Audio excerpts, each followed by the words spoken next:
Mpenzi mtazamaji wa PMTV2, hapa tupo Chanika wakati huu ambapo mwili wa marehemu aliyekuwa msanii wa muziki Bongo Flava Sparky umefikishwa hapa kwa ajili ya kuweza kuswaliwa na baadaye kuweza kusafirishwa kuelekea mkoani Tanga, ambapo huko ndipo ambapo atapumzishwa. Hivi sasa tupo msikitini hapa kama ambavyo unaweza kutazama, na taratibu zote zikifuatwa nini kifanyike na mwili uweze kuingizwa hapa msikitini kwa ajili ya kuweza kuswaliwa. Unachotaka kufanya ni kuendelea kubaki nasi, kwa sababu tuko hapa kwa ajili ya kukusogezea kila update ambayo itakuwa ikiendelea hapa. Kama ambavyo unakumbuka vizuri, mwanamuziki Sparky amefanya kazi nyingi sana, hit song ambazo zimefanya vizuri kwa hapa nyumbani Tanzania, lakini pia zimeweza kuleta heshima kubwa sana ya muziki hapa nyumbani Tanzania. Wasanii kama Madi, Tunda Mani wapo hapa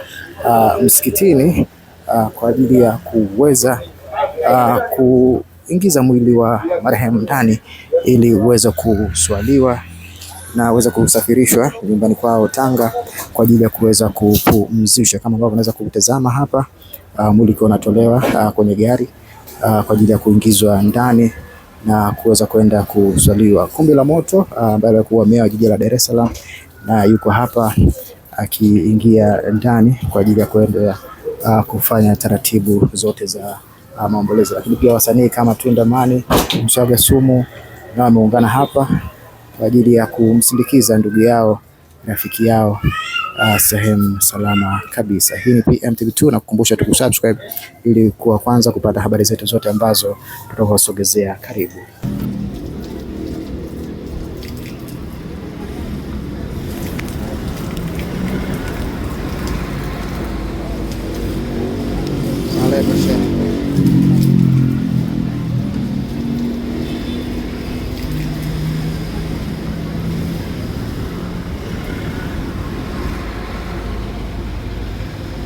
Assalamualaikum Sheikh.